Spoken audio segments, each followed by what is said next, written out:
Thank you, Leader Jeffries. And Leader Jeffries was a hero on January 6th when he insisted that we go back to the floor and complete the counting of electoral college votes. And he's a hero again now as he opposes this absurd and ridiculous effort by the Republicans again to spread lies when the truth is completely known. It would be a lot better if they were proposing that we get together on a bipartisan basis to actually make some progress for America. For example, we could start by trying to restore 17 million people to Medicaid coverage who are about to be cut off because of their actions. But the president and the MAGA followers cannot stop returning to the scene of their crime.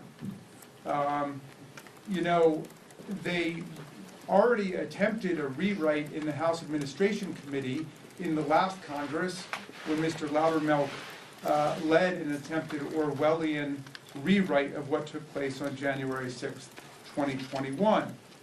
The fact of the matter is they have not laid a glove on a single fact that was presented in the report of the bipartisan select committee on January 6th.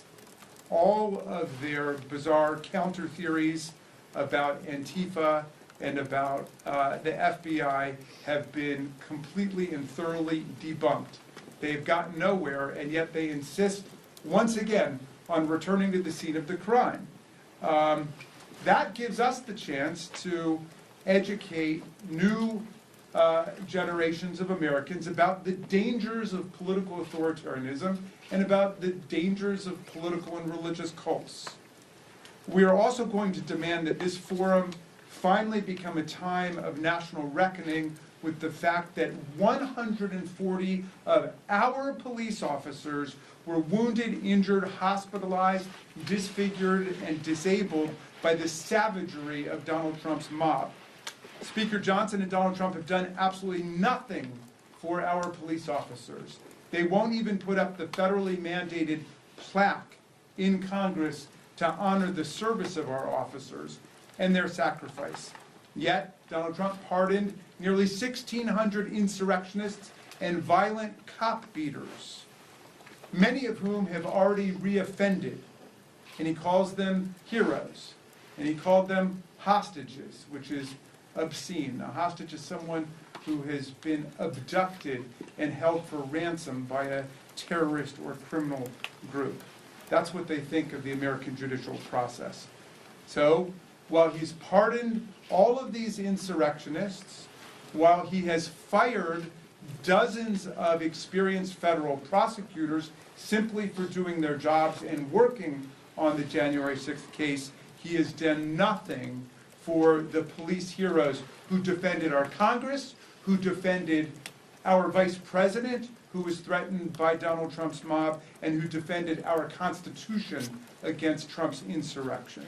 They've done nothing for the officers. So we're going to talk about that. And we're going to talk about specific officers. For example, Sergeant Aquilino Gunnell.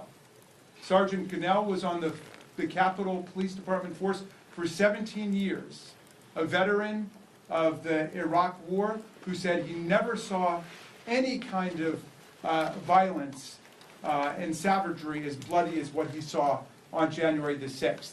He endured injuries so severe he was forced to retire from the police department. He could no longer meet the medical and physical requirements for service on the Capitol Police Department, and while he was about to be promoted to lieutenant from sergeant, he was forced to retire from the police and is now living on a substantially reduced income for him and his family. He's just one example of many officers, of the hundreds who were forced to leave either the Capitol Police or the MPD because of injuries, physical or psychological, that they suffered on that day.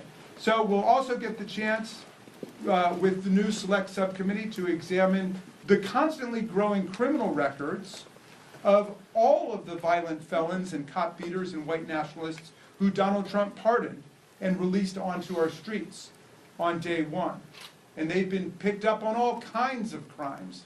One from Virginia was engaged in burglarizing homes in the neighborhood where he lived. But on that list are child sex abusers.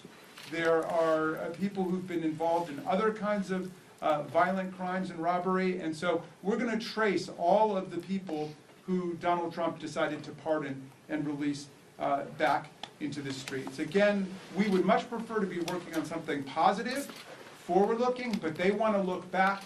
And so we say, fine, this will be a chance to educate America about what exactly they did to us in their effort to overthrow a presidential election, which Donald Trump lost by 7 million votes, 306 to 232 in the Electoral College. All of his claims of fraud were debunked and repudiated by more than 60 federal and state court judgments, including from 7 or 8 judges that he himself named to the bench. I turn it back over to you, Mr. Jeffries.